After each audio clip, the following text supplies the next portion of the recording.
na! Ang Radyo Pilipinas 738 AM ay live nang mapapanood sa Channel 3 ng ABS-CBN TV Plus at Channels 45 to 49 ng GMA Affordabox. Kaya may access ka na sa balitang totoo anytime, anywhere. Sa radyo, sa social media at TV. Radyo Pilipinas 738 AM. Radyo Pilipinas is on Viber. Viber. One tap and swipe. Nandyan na lahat. Receive credible news and information. Pati mga trending topics at videos. Sure na meron dito niyan. Stay on track with Radyo Pilipinas on Viber. Pick up real news. Catch the latest and biggest stories. Search Radyo Pilipinas on Viber and hop in to our community. Time to celebrate kulturang Pinoy. Tradisyon, musika, sining, literatura at iba pa. Anything and everything fun and Filipino. Ito ang Pinoy Kultura. Naaalala niyo pa ba ang mga katagang ito? Amoy pawis, amoy araw. Ano ba yan? Puro sugat ka na naman. Bakit wala na naman kapares yung tsinelas mo? Ang dungis mo. Ma, tama na. Ayos lang, di ba? Masaya naman tayo naglalaro sa kalye ng sipa, patintero, agawang base, habulan, jolen, trumpo, text, at marami pang iba. Some Filipino games just show how creative we are. All we need are players and nothing else. Ang saya balikan ng ating kabataan. Kain, Tulog. laro, laro, at laro. O ano? Game na? Pagkabilang kong 3, nakatago na kayo. Yan ang Pinoy Kultura because our culture is cool. Time to celebrate kulturang Pinoy. Tradisyon, musika, sining, literatura at iba pa. Anything and everything fun and Filipino. Ito ang Pinoy Kultura. Known to tourists as hanging rice, puso is rice cooked in woven palm leaves and seen mostly hanging in food stalls, kaya tinawag na hanging rice. It is sold along with barbecue, lechon, ginabot, and the likes in Cebu. Ang puso ay isang iconic street food sa Cebu. Great to take on a picnic or pag nagbi-beach or kahit saan kapag nagutom. No need for utensils or plates, just grab a bunch of hanging rice and some barbecue and you can eat anywhere even without a table. Busog na, biodegradable pa. So don't forget to have some when you visit the Queen City of the South. Yan ang Pinoy Kultura because our culture is cool. Paano nga ba mag-register para magkaroon ng schedule sa Bagong Pilipinas Presidential Action Center? Narito ang mga dapat gawin. Gamit ang iyong mobile device, pumunta sa eGovPH app. Pwede itong i-download mula sa Apple App Store o sa Google Play Store.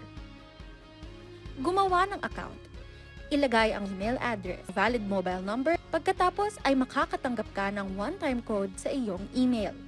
Gamitin ang code sa eGov app para sa verification ng iyong account at ng mga impormasyong ibinigay.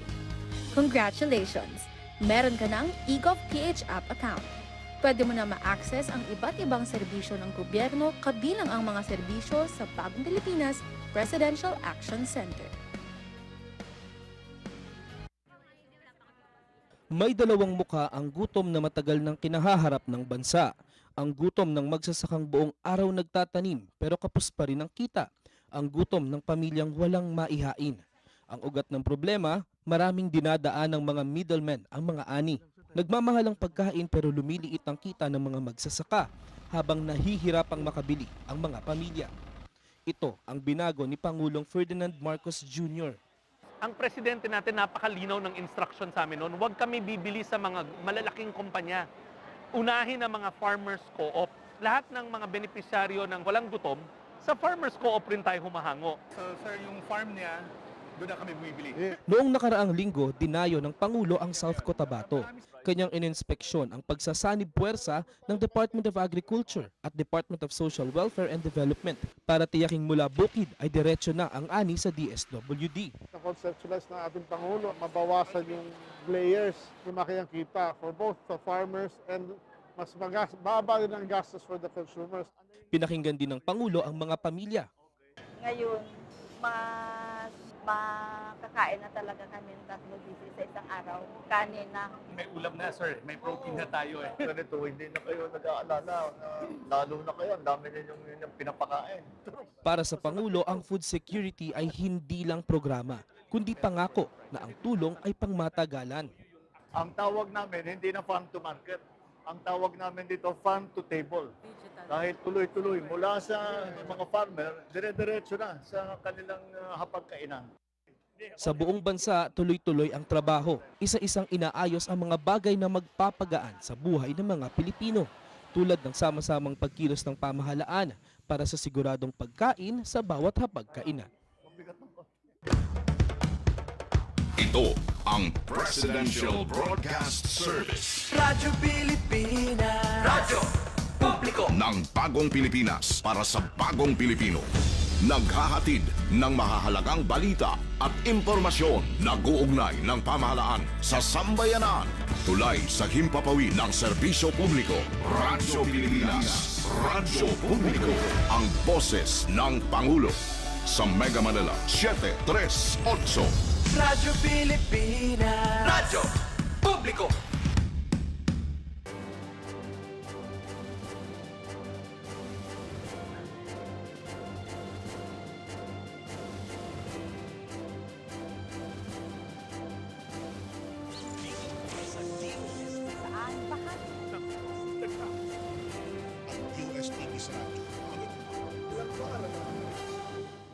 Tara, sama!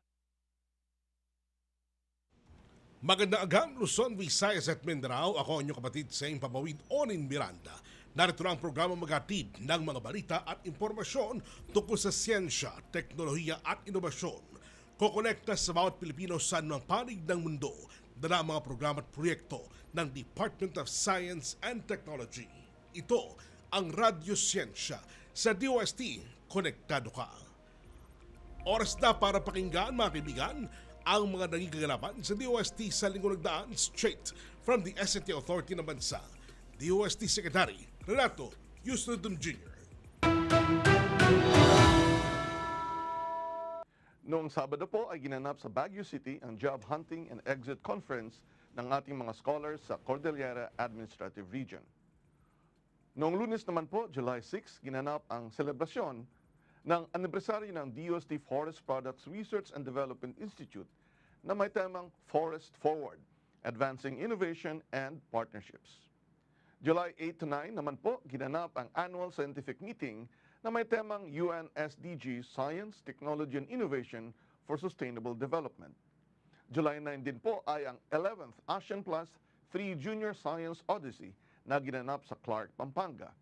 At July 10 naman po ay ginanap ang national level capacity building activity for regional and provincial innovation hub focal persons ng DOST.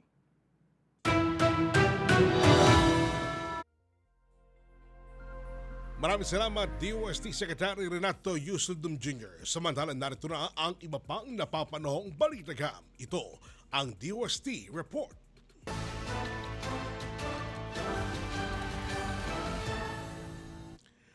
Agham para sa masa mga bagong teknolohiya at imbensyong pampamilya bida sa Annual Scientific Meeting ng NAST. Ramdam ang matinding pag-asa sa The Manila Hotel sa naging pagbubukas ng 48th Annual Scientific Meeting ng National Academy of Science and Technology o NASTPhil na ginanap nitong July 8, 2026.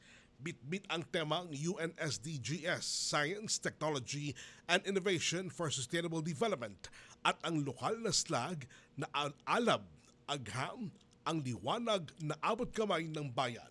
Pinatunayan ng mga nangungunang siyentipiko sa bansa na ang modernong teknolohiya ay hindi lang para sa mga eksperto sa laboratorio kundi pang para sa pang-araw-araw na benepisyo ng bawat ordinaryong Pilipino. Ang mga research na ginagawa rito inaasa magiging direktang sagot para gumaan ang buhay ng mamamayang Pilipino sa gitna ng hamon sa ekonomiya at kalikasan. Sa halip ng mga komplikadong teorya, nakatutok ang mga talakayan sa mga solusyong may agarang pakinabang sa komunidad, tulad ng mga paraan para mapanatiling malinis ang ating mga katubigan laban sa toxic microplastics at mga hakbang para sa mas malatag na universal healthcare. Mas lalo naging exciting ang event sa pagbida ng 5 batang Pinoy scientists na may mga imbensyong hawak sa pangangailangan ng masa. Kabilang ang AI drones na mabilis sa mag-inspeksyon sa mga sirang kalsada at tulay para iwas sa mga disaster. Narito rin ang mga murang test kits para masigurong ligtas sa mikrobyo ang mga karneng binibili sa mga palengke at gamot sa cancer mula mismo sa mga kartubong halaman sa ating kagubatan. Ipinakita ng pagritimo ito na ang agham at teknolohiya ang tunay na sandata para sa mas ligtas, mas malusog at mas masaganang bukas ng pamilyang Pilipino. Patunay ng agham ay ramdam sa mga proyektong hatid ng DOST. Sa iba pang mga balita, matagumpay na nagtapos ang Spark Exchange 2.0, 3 kabatang innovators matapos ang ilang linggo ng mentoring, workshops at paghasa ng kanilang mga ideya. Yan ay sa pamamagitan ng final pitching na ginanap noong July 6, 2026 sa Quantum Skyview Gateway Mall 2, Cubao, Quezon City. Mula sa top 12 finalists na nagpakita ng mga makabagong ideya upang makatulong sa mga micro, small and medium enterprises o MSMEs at sa iba't ibang komunidad, 3 grupo ang nangibabaw. Ipinakita naman ito na kapag pinagsama ang creativity, innovation at technology, maaaring makabuo ng mga praktikal na solusyon para sa mga negosyo, magsasaka, manggagawa at mga komunidad. Bilang bahagi ng kanilang pagkapanalo, magkakaroon ng winning teams ng pagkakataong paunlarin ang kanilang mga proyekto sa ilalim ng DOST NCR Innovation Hub o iHub. Dito makatatanggap sila ng mentorship, technical guidance at iba pang suporta para mas mapalapit ang kanilang mga ideya sa aplikasyon sa tunay na buhay. Sa pamamagitan ng Spark at Change, patuloy na binibigyan ng DOST NCR ng pagkakataon ang mga kabataan na gawing tunay na solusyon ang kanilang mga ideya, mga solusyon makatutulong sa paglago ng mga lokal na negosyo, pagpapalakas ng MSMEs at pagpapabuti ng buhay ng mga Pilipino. Mga Connect, agam nyo ba na may bago na tayong mobile app na pwedeng gamitin para bantayan at marutukan ang seguridad nating mga Pilipino laban sa bagyo at mga sakuna? Tutok lang dahil yan pong pag-uusapan natin ngayong araw.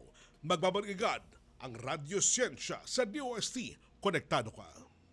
Radyo Pilipinas is on Viber. Viber.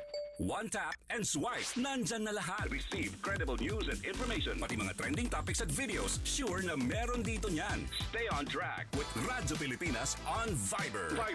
Pick up real news. Catch the latest and biggest stories. Search Radyo Pilipinas on Viber and hop in to our community. Good news! Ang inyong pinagkakatiwalaang Radyo Pilipinas nasa TV na. Oo, nasa TV na. Ang Radyo Pilipinas 738 AM ay live nang mapapanood sa Channel 3 ng ABS-CBN TV Plus at Channels 45 to 49 ng GMA Affordabox. Kaya may access ka na sa balitang totoo anytime, anywhere. Sa radyo, sa social media at TV. Radyo Pilipinas 738 AM.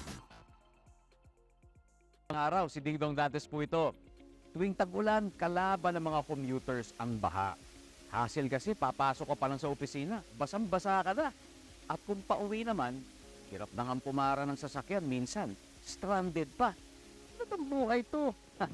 Kaya naman, simple reminders lang mga kababayang commuters. Una, makibalita sa Pag-asa kung babahain ang lugar na dadaanan mo. Pwedeng sa TV, radyo o social media. Pangalawa, magbaon ng payong at kapote. Make sure din na fully charged ang phone mo para makapag-update ka kay crush kung nasaan ka na. And lastly, kung hindi naman mahalagang lakad o malapit sa bahaing lugar ang pupuntahan, stay at home na lang muna. Cuddle weather din naman kasi. Kaya ingat-ingat sa baha mga kababayan dahil #panatag ang mayalam.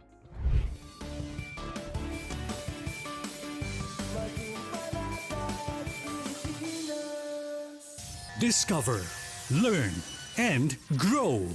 Alamin ang mga alok na serbisyo mula sa gobyerno. Radyo Siyensya dito sa Radyo Pilipinas. Nagbabalik po ang Radyo Siyensya. Ito na ang ating kwentong SNT.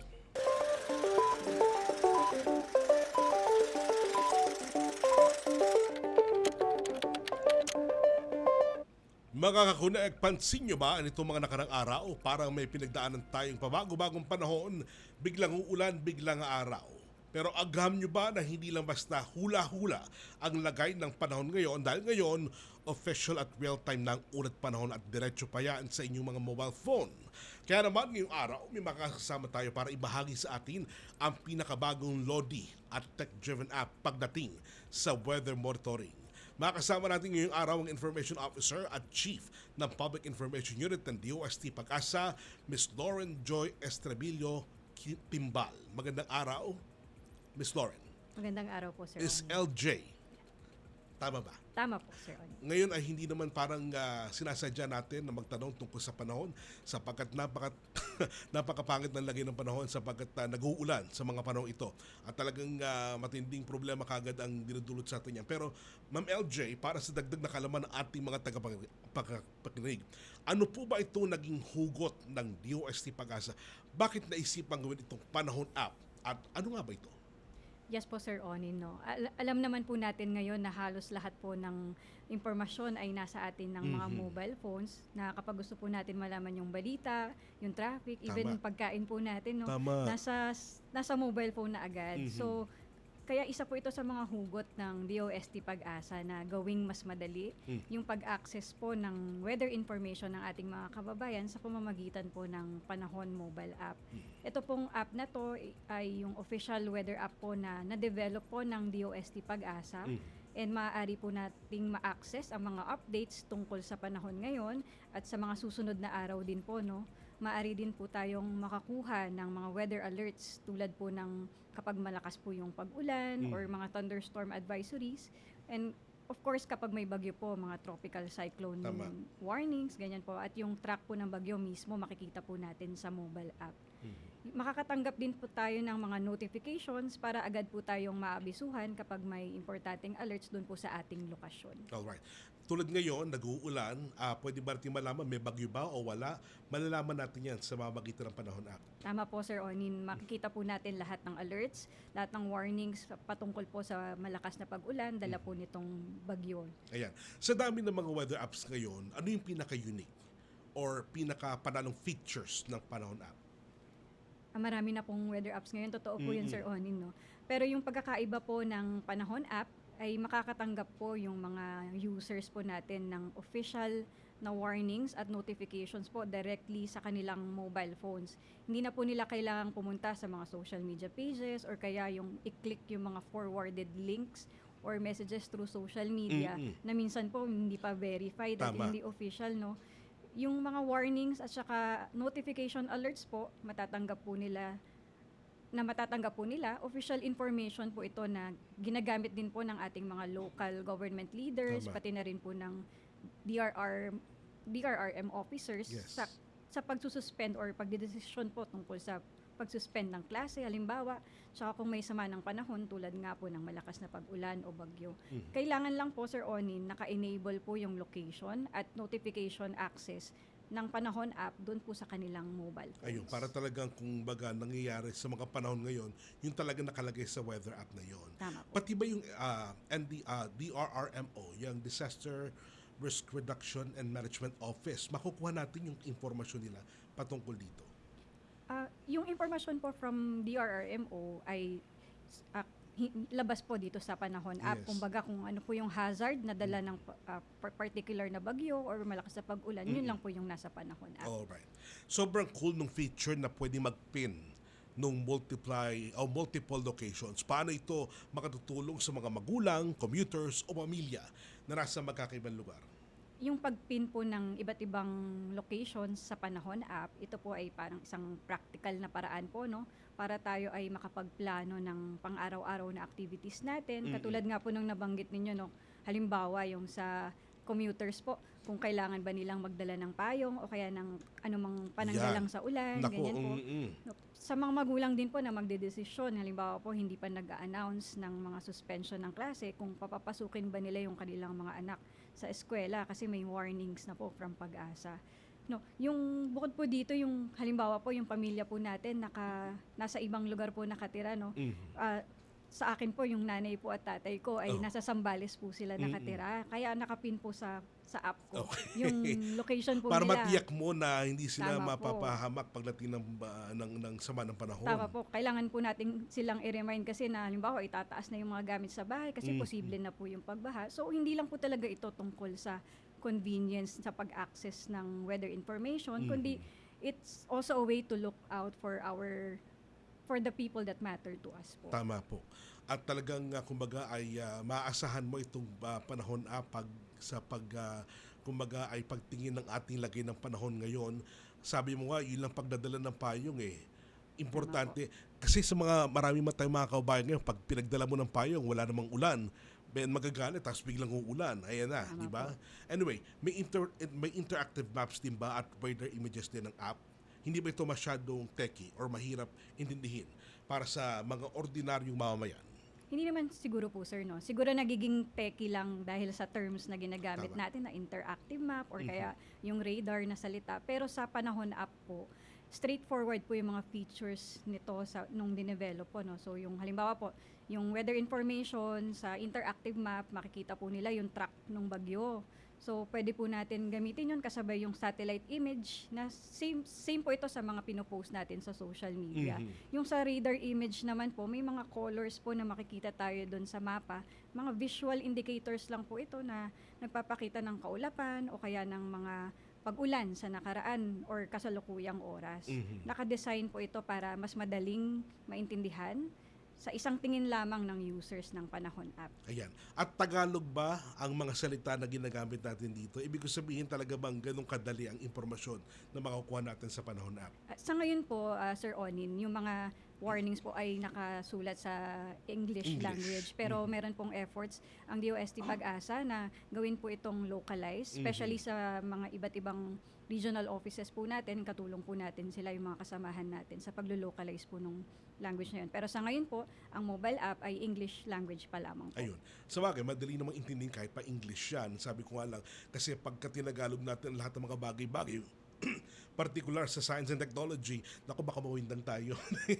At talagang kung ano-ano mga impormasyon na makukuha natin na medyo malayo pa sa inaasahan natin. Pero bilang chief ng public information, paano nakatutulong ang app na ito para mas mabilis umaksyon ang mga tao tuwing may thunderstorm o heavy rainfall warning? Isa po sa mga layunin natin, no, na hindi lamang magbigay ng impormasyon, kundi tiyakin po natin na yung mga impormasyon na yun ay nakakarating sa ating mga kababayan sa tamang oras. Yung timely po na manner. So, at sa paraang madaling maintindihan or madaling magamit yung impormasyon.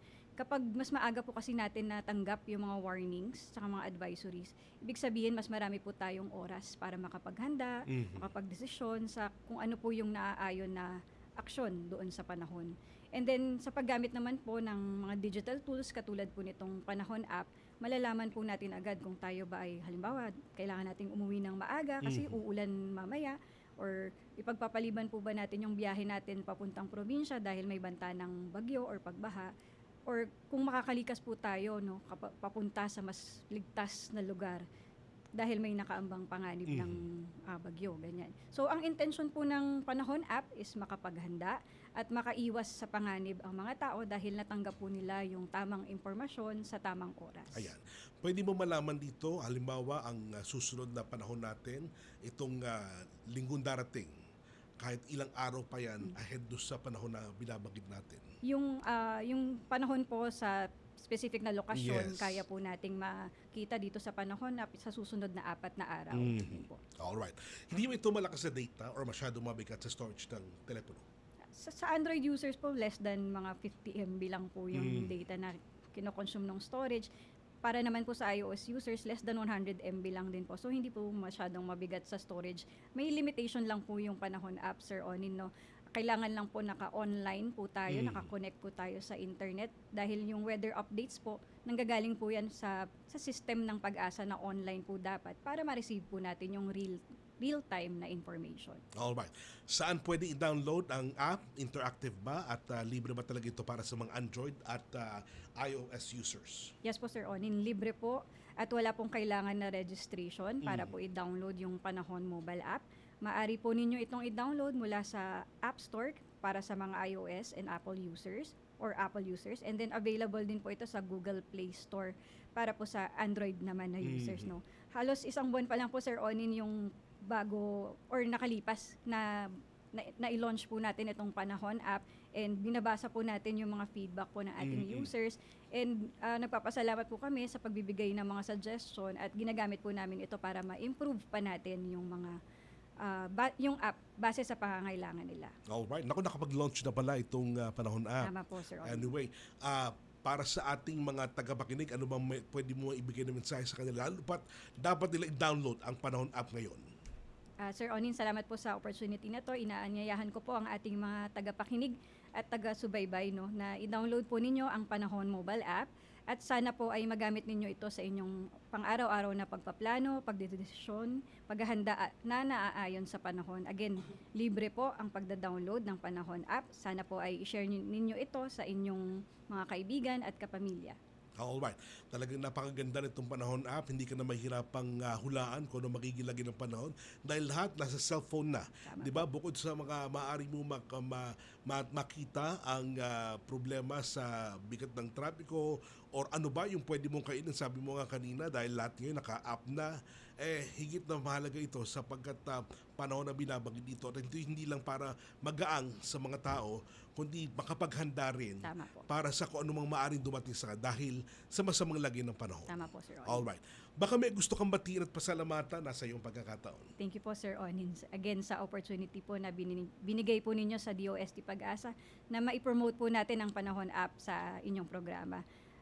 Gusto ko sanang banggitin po yung team ng Engineering and Technical Services Division under po ng leadership ni Ms. Shirley David. Siya po yung Deputy Administrator for Admin and Engineering Services.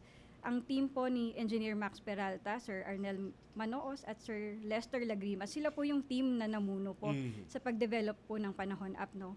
Pasalamatan ko rin po yung aming administrator, si Dr. Nathaniel Servando, at yung Deputy Administrator po ng R&D, si Dr. Mar Villaferte, para po sa suporta nila dito sa programa. Pati na rin po yung mga kasamahan natin po, may bagyo po ngayon, nakabantay po sila, no? Hello po sa mga naka-straight duty na po sa inyo sa ating field station, sa mga observers at forecasters, sa Public Information Unit din po. Maraming salamat po, Sir Onin. Baka may mga kamag-anak ka pa na nakikinig sa iyo. Salamat po, Sir Onin. Yung family ko po. Samantalahin mo na. Yung family ko po sa Zambales, ingat po kayo dyan. Yung umuulan po, mula kahapon, kagabi po, no. Sa mga kapatid ko po, si Dean po, tsaka si Yulo, tapos yung pamangkin ko po, si Chloe, nasa United Kingdom naman po sila, mainit naman po doon. And last na lang po, Sir Onin, yung mister ko po nasa trabaho po, mapapanood niya later. Maraming salamat, Ms. Lauren Joy L.J. Estrebillo Timbal, ang Information Officer at Chief ng Public Information Unit ng DOST Pag-asa. Salamat po, Sir Onin. Maraming salamat. Mga Connect, kilalanin naman natin ng isa pang sangay ng DOST na katuwang sa pagbabantay sa ating kaligtasan laban sa mga sakuna at tulad ng mga lindol. Tutok lang, magbabalik agad ang Radyo Siyensya. Sa DOST, konektado ka. This is a public service announcement. Discipline is the key. Umiwas sa aksidente sa daan. Ang pagmamaneho ay may kaakibat na responsibilidad. Hindi basta mapaandar lang ang sasakyan. Kilatisin ang sarili, ang kahandaan sa manibela. Siguruhing inyong konsentrasyon ay hindi magagambala.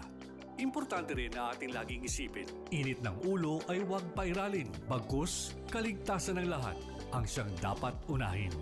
Isang mahalagang paalala mula sa Presidential Broadcast Service at Radyo Pilipinas, Radyo Publiko, 738.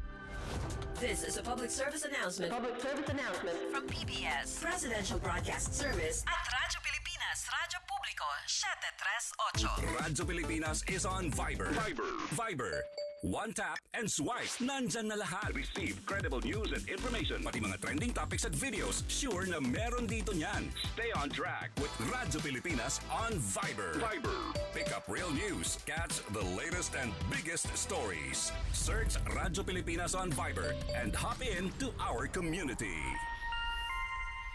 Radyo Siyensya sa DOST. Konektado ka dito sa Radyo Pilipinas. Nagbabalik po ang Radyo Siyensya sa DOST. Konektado ka. Mga Connect, agham nyo ba na habang tayo abala sa ating mga gawain, may mga mata at tenga ang ating bansa na hindi kailanman pumipikit sa pagbabantay sa galaw ng ating kalikasan. At ngayong hapon, makakasama natin ang isa sa mga haligi ng ating seismic monitoring sa bansa. Siyang eksperto pagdating sa pagbasa ng bawat yanig at pag-aaral kung paano tayo mas maging ligtas sa banta ng lindol at tsunami. Kaya naman makakasama natin ang Senior Science Research Specialist ng Seismological Observation and Earthquake Prediction Division ng DOST PHIVOLCS, Mr. John Larry Deximo. Magandang araw, magandang agam, John Larry. Magandang kaagaham din po sa lahat po ng tagapakinig ng inyong programa. Tama ba ang pronunciation ko sa apelido mo, Deximo? Yes po, Deximo. Taga saan ang Deximo? Ang sabi po ng aking magulang ay taga Iloilo daw po. Pero may mga kamag-anak din po kami sa Makati, Metro Manila. Alright. Hindi ba sa abroad ang Deximo? Hindi. Mukha lang siyang abroad. Ayan. Alright. Para sa dagdag na kaalaman ng ating mga tagapakinig, ano po ba itong mandato o layunin ng DOST PHIVOLCS? Unang-una po ang DOST PHIVOLCS o Philippine Institute of Volcanology and Seismology ay isang ahensya po ng pamahalaan sa ilalim po ng Department of Science and Technology. Kasama po kami together with Pag-asa, DOST PHIVOLCS. Kami po yung pinaka-anak ng Department of Science and Technology. At yung DOST po, siya po yung ilaw ng tahanan o pinaka-mother ng DOST. Tama. So ang pangunahing layunin po ng DOST PHIVOLCS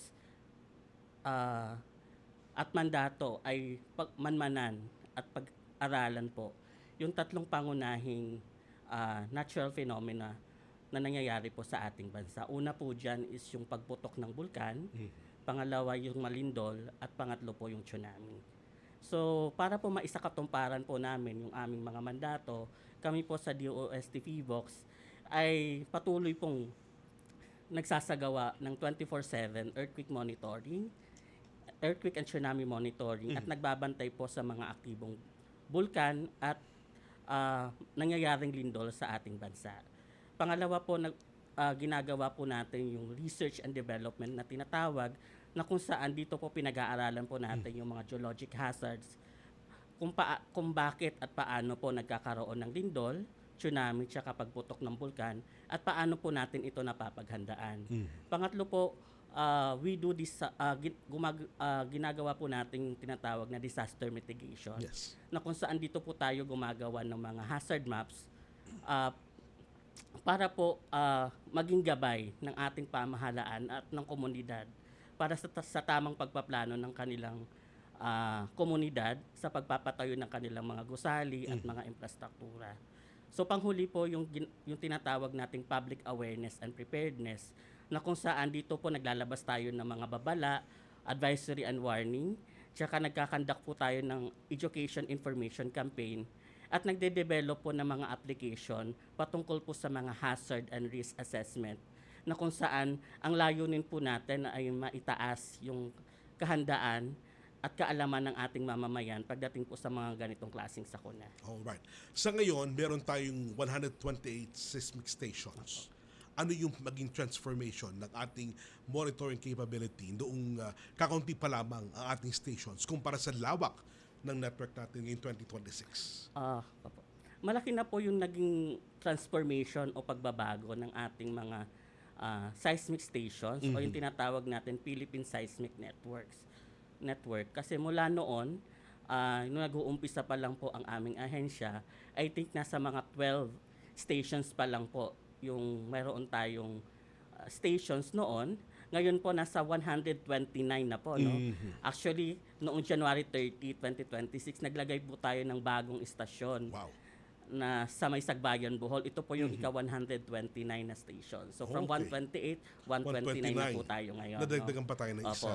So dahil sa mga seismic stations na po na to, mas mabilis at accurate na po natin natutukoy yung mga lokasyon, tsaka yung kung gaano kalakas yung mga lindol na nangyayari sa ating bansa, at higit sa lahat, nadidetect na po natin yung mga kahit maliliit na mga lindol sa Pilipinas.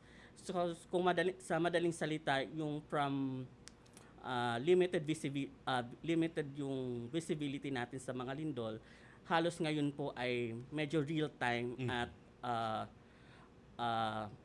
yung real time na po yung monitoring natin sa ngayon. No? Alright. Meron tayong 30 sea level seismic stations. Paano nakatutulong ang mga ito sa pag-detect kung ang lindol sa ilalim ng dagat ay maaaring magdulot ng tsunami?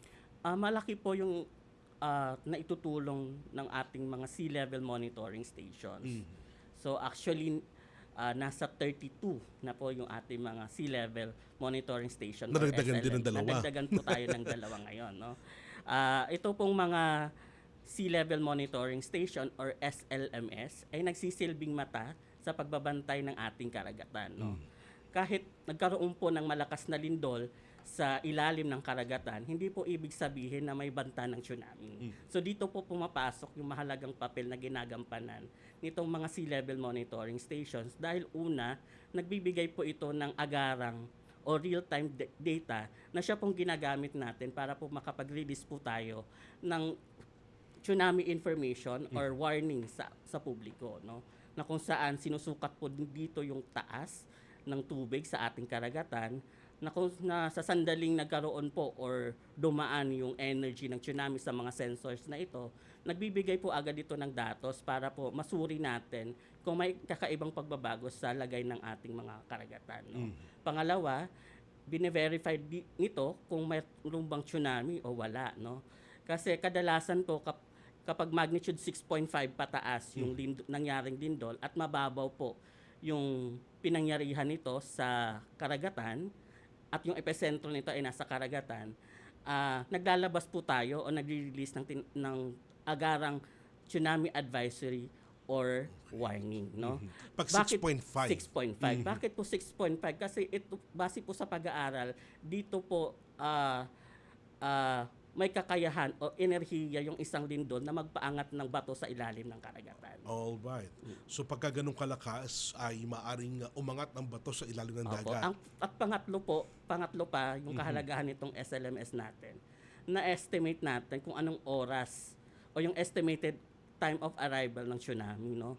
So natutukoy natin anong oras darating yung tsunami wave sa mga baybayin para po magkaroon tayo ng paunang information o babala sa mga tao, mamamayan na nakatira po sa baybayin ng dagat para makalikas sila at makapunta sa ligtas na lugar. Gaano ba katagal yung karaniwang pagdating ng tsunami pagka na-detect? Usually kapag local tsunami, less than a minute or 1 to 5 minutes, nandyan na po yung tsunami. Alright. Kapag local po.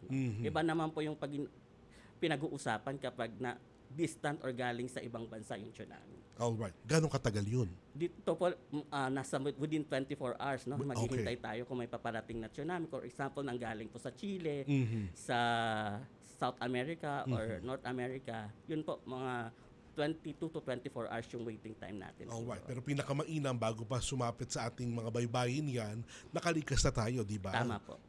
Ano po yung pinaka-core objective ng RA 12180? Sa madaling salita, ano yung new PHIVOLCS na dapat asahan ng mga Pilipino sa mga susunod taon? Opo, tama po. No, ang RA 12180 o yung PHIVOLCS Modernization Act ay naglalayon pong i-upgrade yung technology tsaka yung mga facilities natin at ang kakayahan ng aming ahensya na mas maging mabilis, wasto at maaasahan yung mga nilalabas po nating mga information paukol po sa lindol, tsunami at pagputok ng bulkan. No? Nilalayon din po ng batas na to na mas patatagin po ang bansang Pilipinas dulot po ng mga ganitong klaseng sakuna. So inaasahan po ng bawat Pilipino na sa bagong PHIVOLCS, no? Parang bagong Pilipinas, bagong PHIVOLCS na sa mga susunod na taon ay unang-una po mas mabilis ang pagbibigay natin ng babala o warning sa publiko. No? So kung magkakaroon po tayo ng lindol o tsunami, automatic pong maglalabas po ng alert o magbo-broadcast ng kompletong detalye ukol sa nangyaring lindol sa ating mga cellphone, television, radio, or mga social media platforms. Pangalawa, magagamit po tayo dito ng mas naiintindihan na wika, no? Bali, isa pong strategy na ginagamit natin sa pag-communicate ng ating mga materials, lalo na no, sa lindol, no, ay isasalin po natin ito sa mga local dialects or local languages, no. For example, Tagalog, Ilocano, Bisaya, no. Yun po, no, at iba pa, marami pa pong lengguwahe na kung saan ang layunin po natin ay gamitin pa yung mas simpleng salita o eksplanasyon paukol sa lindol at tsunami para po mas madaling maintindihan at maunawaan ng karaniwang mamamayan yung ating mga ginagamit sa mga materials at evacuate po sila agad at maintindihan nila kung ano yung nangyayari sa ating bansa. Alright. Ang goal ay timely information. Gaano nakabilis ngayon ang turnaround time mula sa pagginig ng lupa hanggang sa paglabas ng unang bulletin sa social media at sa radyo? So ang layunin po ng DOST PHIVOLCS, lalo-lalong na po yung division namin, yung seismology division, ay mabilis na paglabas ng impormasyon sa publiko. Sa kasalukuyan, yung standard operating procedure po natin o yung SOP sa lindol ay mailabas po yung una o preliminary earthquake information within 13 minutes, 1-3, no? O mas mabilis pa, no, yung paglabas ng ating earthquake information mula sa oras kung anong oras nangyari yung lindol, no? Ganun po 'yon. So kapag significant po yung earthquake, ibig sabihin po nagkaroon ng malaking lindol at inaasahan po natin yung damage saka aftershocks. Dito po papasok yung nagpapadala po tayo agad ng tinatawag nating emergency alert and warning messages o EAWM, no? Na kung saan binibigay po natin to sa NDRRMC at agad po natin itong natatanggap sa ating mobile phones. Alright. Bukod sa monitoring, ano yung mga bagong research and development projects ang mapupondohan dahil sa Modernization Act? Okay, bukod po sa mga research sa monitoring, no, yung modernization program po ng DOST po ay magbibigay daan po sa mga makabagong facilities and laboratories, including po yung dedicated earthquake and volcano research and development facilities. Kasama na din po dyan yung innovation facilities and training facilities po, no. So ang mga bagong pasilidad na ito ay magbibigay po sa atin ng high resolution multi-hazard and risk information models and scientific data na kung saan magagamit po ito ng ating pamahalaan para po sa mga programa related po sa disaster risk reduction. At isa pa po, ito pong mga pasilidad na ito ay makakatulong po, no, para mas lalo pa natin mapag-aralan yung mga lindol, paukol sa mga lindol na nangyayari dito sa Pilipinas, lalong-lalo na yung mga fault system, volcanic processes, tsaka yung tsunami science. Alright. So yung early warning system natatalakay din dyan? Yes po, natatalakay. Alright. Paano naman nakatutulong ang mga tools gaya ng Hazard Hunter, Hazard Hunter PH at Fault Finder para maging mas earthquake ready ang mga mamamayan? Malaki po yung naitutulong ng Hazard Hunter PH at Fault Finder na platforms, no, sapagkat nagbibigay po ito ng sapat na impormasyon sa ating mga mamamayan tungkol sa mga maaring maging sakuna o disaster sa mga kinalalagyan ng kanilang mga bahay, gusali, paaralan, eskwelahan, no, para maging handa sa mga posibilidad na maaari nilang harapin kapag nagkaroon ng malakas na lindol. Bukod po sa Hazard Hunter PH at Fault Finder, meron din po tayong tools na ginagamit sa DOST PHIVOLCS na kung saan nagka-calculate po ng the big one scenario ng bawat probinsya sa kapag nagkakaroon ng malakas na lindol, no. Ang tawag po natin dito ay REDAS o Rapid Earthquake Damage Assessment System Software. So libre po ito na software na kung saan ibinabahagi po natin sa local government units para po mas matutunan nila lalo yung software na ito. Alright. At paano gamitin. Alright.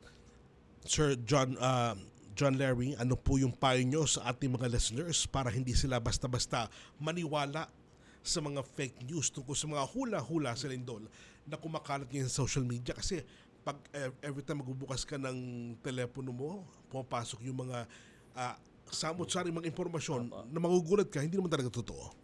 Ang payo ko lang po ay sa lahat po ng nanonood at tagapakinig ng programa na maging mapanuri po tayo sa lahat po ng ating mga binabasa at pinopost sa ating mga social media accounts, no. Sabi nga po na think before you click, no. Tama. No, yan. Alamin po natin yung mga legit accounts tulad po ng DOST Fivox at DOST Pag-asa na siya pong laging naglalabas ng mga announcement at mga information, mga warnings and advisories patungkol po sa lindol, sa bulkan, pagputok ng bulkan, sama ng panahon. Yun po. Alright. Baka may gusto ba kayong batiin at pasalamatan? Binabati ko po lahat ng mga katrabaho ko sa DOST Fivox, lalo na po yung Seismology Division namin, no, na headed by Dr. Winchell Sevilla, tsaka po yung mga kamag-anak ko po sa Samar. Mag-ingat po tayo sa kung sakaling maulan man po dyan. No? At sa buong bansa po, paghandaan po natin yung panahon ngayon, lalong-lalo na meron po tayong binabantayang bagyo, no, na makakaapekto po sa ating bansa. Yung director ng Fivox, batiin mo rin. Binabati ko din po yung director namin sa Fivox, Yan. si Dr. Teresito Sibaculcol. Yes. Yung deputy director namin, si Dr. Maylene C. Villegas. No? At lahat po ng mga division chief ng DOST Fivox. Ayan, mga kamag-anak mo, baka may nakatutok pa.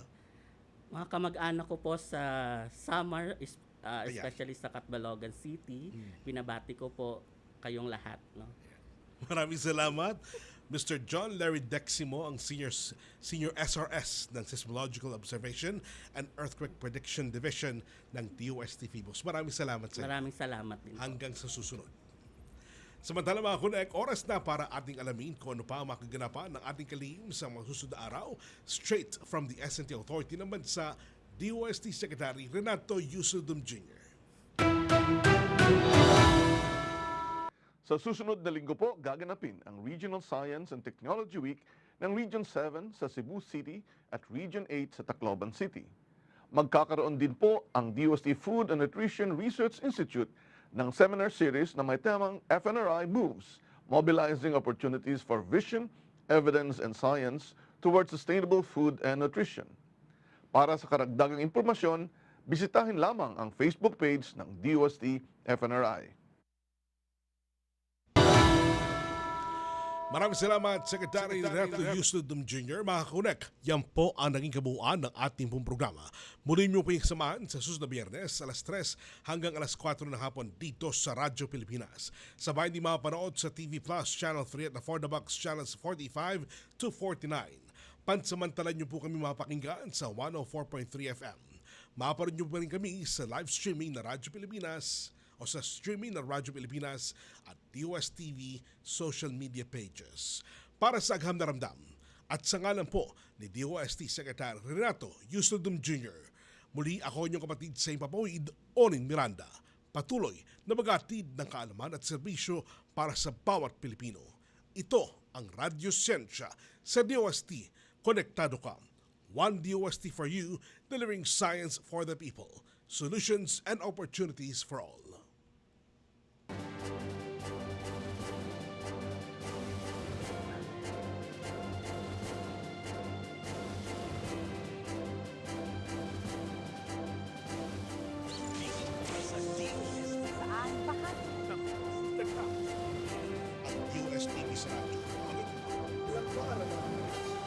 Discover